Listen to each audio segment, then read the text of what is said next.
बिस्मिल्लाहिर्रहमानिर्रहीम। अस्सलाम वालेकुम डियर स्टूडेंट्स, कैसे हैं आप सब। उम्मीद करता हूँ सब ठीक होंगे। आज की इस वीडियो में हम किसी लेक्चर को स्टडी नहीं कर रहे, ना ही किसी दूसरे टॉपिक को। आज हम जनरल टॉपिक के बारे में स्टडी कर रहे हैं कि हमारा जो बोर्ड का पेपर होता है उसे सॉल्व कैसे करते हैं, उसका पैटर्न किस तरह होना चाहिए। बहुत से स्टूडेंट्स ऐसे होते हैं, बहुत सा स्टडी भी कर लेते हैं, बहुत काबिल भी होते हैं, लेकिन उन्हें पेपर के पैटर्न के बारे में पता नहीं होता कि एक पेपर को हम कैसे सॉल्व करें जिसकी वजह से हमें मार्क्स अच्छे मिलें। दिन रात स्टडी भी कर लेते हैं लेकिन फिर भी वो अच्छे मार्क्स नहीं ले आ पाते।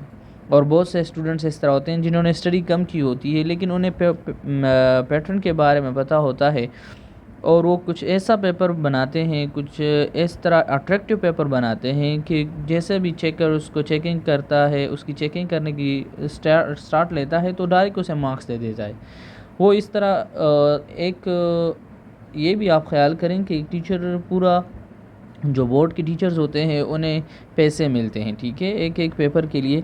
तो वो A to Z उस पूरे पेपर को स्टडी नहीं करता, वो जस्ट पैटर्न को देखता है, वो उसी चीज़ को देखता है कि मैंने क्या मांगा है और उस स्टूडेंट ने क्या लिखा हुआ है।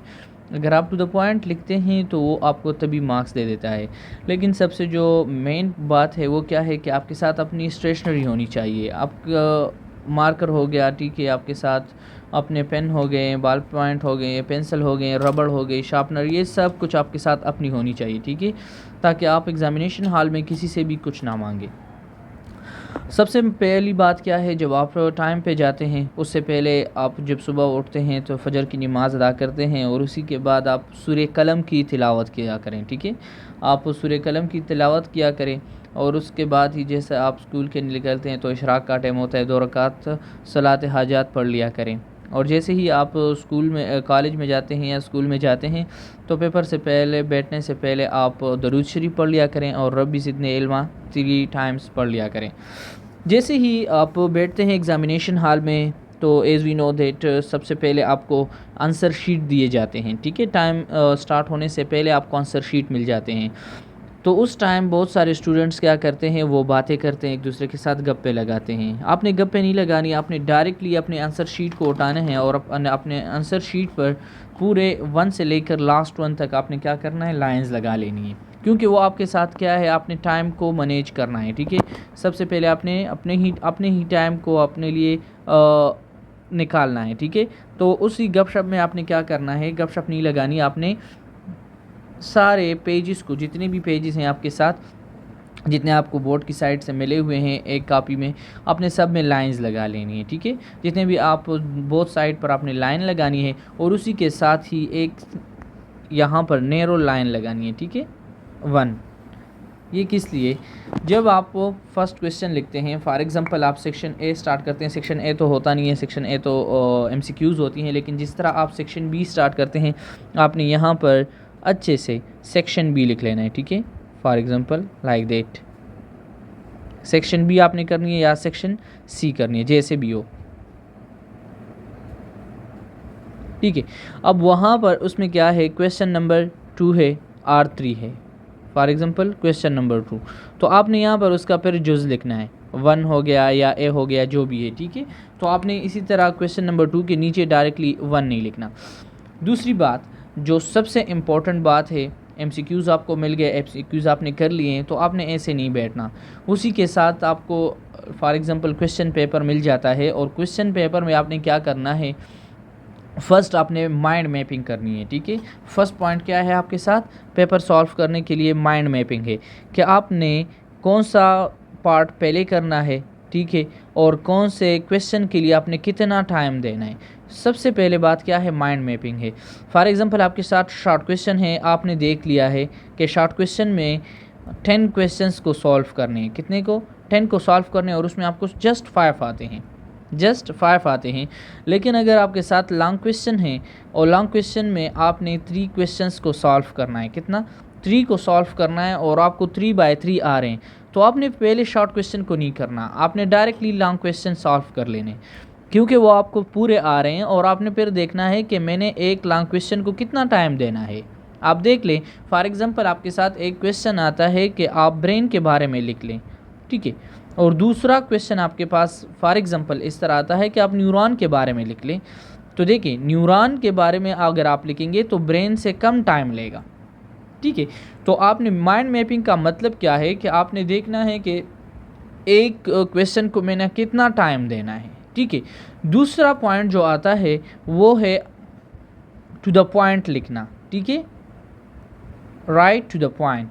जो आपसे मांगा गया है बस वही लिखें, ठीक है। फॉर एग्जांपल आपसे मांगा गया है डिफिनीशन ऑफ बायोलॉजी, बायोलॉजी का आपसे डिफिनीशन मांगा गया है, तो ये आप ना करें कि आप पूरे एक्सप्लेनेशन में जाएं, नो, डिफिनीशन आपने करनी है। तो सबसे पहले आप उसकी क्या करें कि जो बायोलॉजी का वर्ड है ये डिराइव्ड कहाँ से हुआ है, ठीक है, डेरिवेशन आप लिख लें। फिर उसके बाद लिख लें कि ये टर्म यूज़ किसने किया है, यूज्ड बाय लिख लें, ठीक है। उसके बाद सिंपल सी डिफिनीशन लिख लें। तो देखिए, डिफिनीशन में आपके साथ 2-3 डिफिनीशन आप लिख सकते हैं, लेकिन वो सिंपल होनी चाहिए। तो आपका क्वेश्चन क्या हो गया, टू द पॉइंट हो गया, ठीक है। ये शॉर्ट क्वेश्चन की बात हो रही है। उसके बाद आपके साथ जो 3rd नंबर पॉइंट आता है वो आता है कभी कभी जब आपके साथ क्वेश्चन आता है कि आप डिफरेंस लिख लें, for example difference between 2 things, ठीक है। जो आपको 2 पॉइंट्स दिए जाते हैं, यूकैरियोट्स हो गया, प्रोकैरियोट्स हो गया, या मोनोकार्ड्स हो गए, डाइकार्ड्स हो गए, तो इसके दरमियान क्या करना है, आपने डिफरेंस लिखना है। जब आप डिफरेंस लिखते हैं तो हम ज़्यादातर स्टूडेंट क्या करते हैं कि वो डिफरेंस के लिए सिंपल लिख लेते हैं कि फर्स्ट यूकैरियोट्स हो गया, ठीक है, आप उसके लिए पॉइंट्स लिख लेते हैं, ठीक है।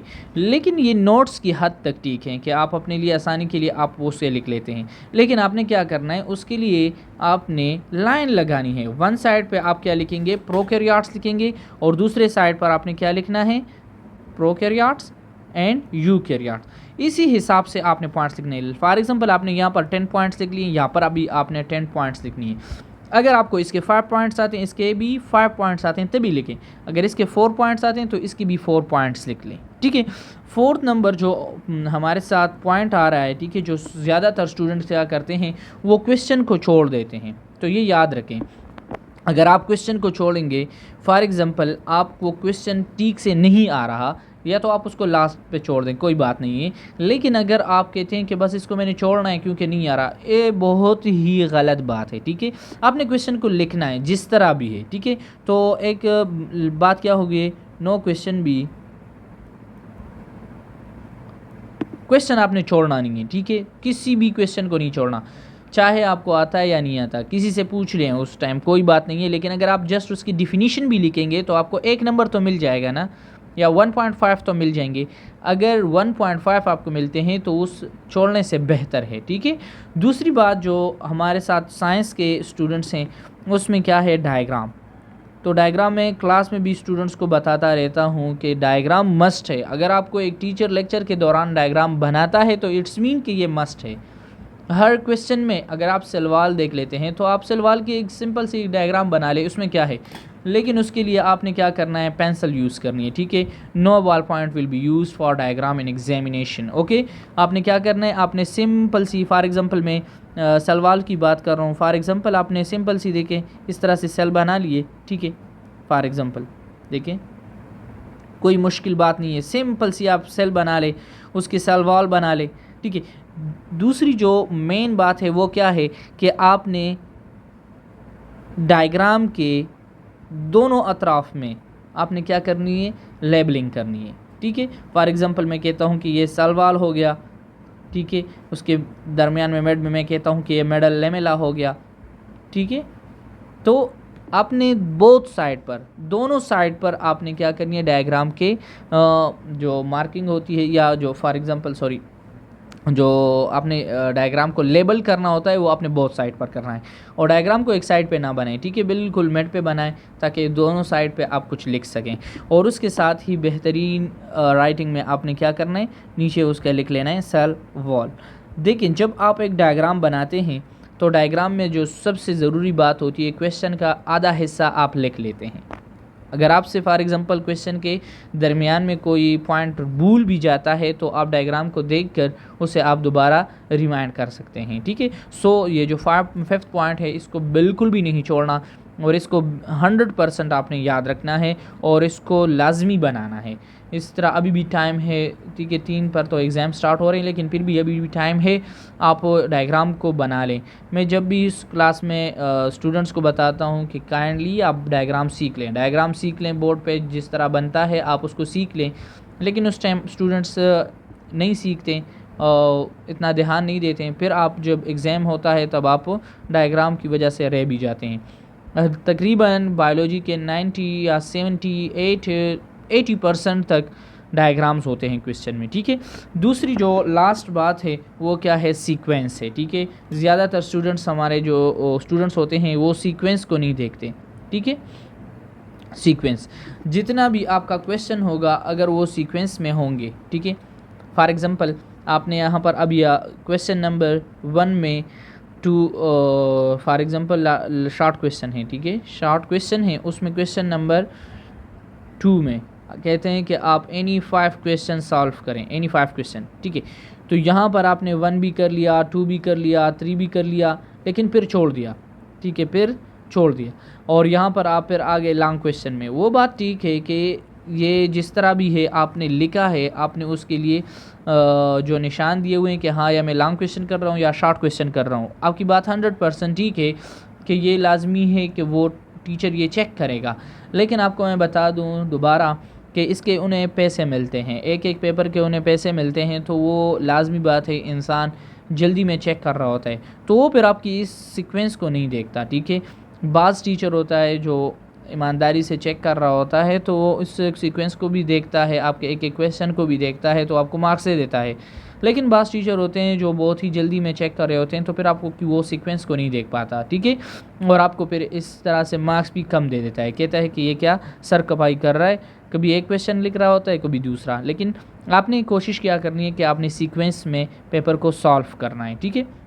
दूसरी बात, जो मैथ्स के स्टूडेंट हैं उसके लिए जो दूसरी बहुत ही इम्पॉर्टेंट बात है वो क्या है कि आपने जब इस तरह से क्वेश्चन के लिए जो नहीं जुज़ हो उसके लिए आपने एक लाइन लगा ली है, तो उसी तरह से आपने क्या करना है, दूसरे साइड पर अपने लिए रफ़ के लिए लाइन लगानी है, ठीक है। इसी तरह सरासर आपने क्या करना है, रफ़ के लिए जगह छोड़ देनी, ठीक है। आपका बेस्ट क्वेश्चन यहाँ पर अच्छे से आ सकता है। आपने रफ़ के लिए जगह छोड़नी है लेकिन सरासर छोड़नी है, ठीक है। यहाँ से यहाँ तक वहाँ पर लिखाई हो चुकी थी, इसलिए फिर मैंने नील लाइन लगाने है, ठीक है। तो आपने क्या करना है कि ये रफ़ के लिए आपने जगह छोड़ देनी है, ओके। उसके बाद आपने क्या करना है, यहाँ से जो भी क्वेश्चन होता है, फॉर एग्जांपल उसका जो रफ़ अमल होता है, आपने दूसरे पेज पर नहीं करना है, यहाँ पर करें, ताकि उसको यहाँ पर प्रूफ मिले कि हाँ इस बच्चे ने यहाँ से सॉल्व किया हुआ है और यहाँ पर इसने क्या किया है, सॉल्यूशन दे दिया है, ठीक है। तो इंशाल्लाह ताला इसके साथ आपकी पेपर जो होगा वो बेहतरीन होगा। सबसे जो इम्पोर्टेंट बात थी क्या थी कि अपनी स्टेशनरी अपने पास रखें, अपनी ही स्टेशनरी ले जाएं, ठीक है, किसी दोस्त से ना मांगे, ताकि वो भी डिस्टर्ब ना हो और आप भी डिस्टर्ब ना हो, ठीक है। और उसके साथ ही आपने जो कट मार्कर यूज़ करनी है उसके साथ आप हेडिंग दें, बेहतरीन हेडिंग्स दें, जितना भी आपसे हो सके। लॉन्ग क्वेश्चन हो तो उसमें कम से कम 10 to 12 हेडिंग्स होनी चाहिए, ठीक है। अगर शॉर्ट क्वेश्चन है तो आपको उसमें जो हेडिंग्स होती हैं आप 3 से 4 हेडिंग्स लिख लें। इसी तरह अगर उर्दू में कभी तशरीह आ जाती है तो उसके साथ आपने मुसन्निफ़ का नाम लिखना है, ठीक है। उसके साथ आपने जो जो चैप्टर होता है या जो सबक का नाम होता है वो आपने लिखना है, और उसी के साथ आपने फिर सियाक व सबाक उसका लिखना है, फिर उसके साथ तशरीह लिखनी है, ठीक है। उसके बाद आपने उसका कंक्लूजन अगर लिखना चाहते हैं तो लिख लें। लेकिन तो एक ही शॉर्ट क्वेश्चन में आपके साथ बहुत से हेडिंग्स आ जाते हैं, लेकिन अगर आप ये बनाना चाहते हैं, ठीक है, अगर आपके साथ माइंड हो और आप माइंड सेट अपना बना लें पहले से कि हाँ मैंने ये करना है, ठीक है। ओके, अल्लाह हाफिज़, बेस्ट ऑफ लक। हमारी दुआएं कि आपको अल्लाह ताला कामयाब करें, लेकिन आपने पहले पेपर के पैटर्न को सीखना है, ठीक है। सो अपना बहुत सारा ख्याल करें। अल्लाह हाफिज़।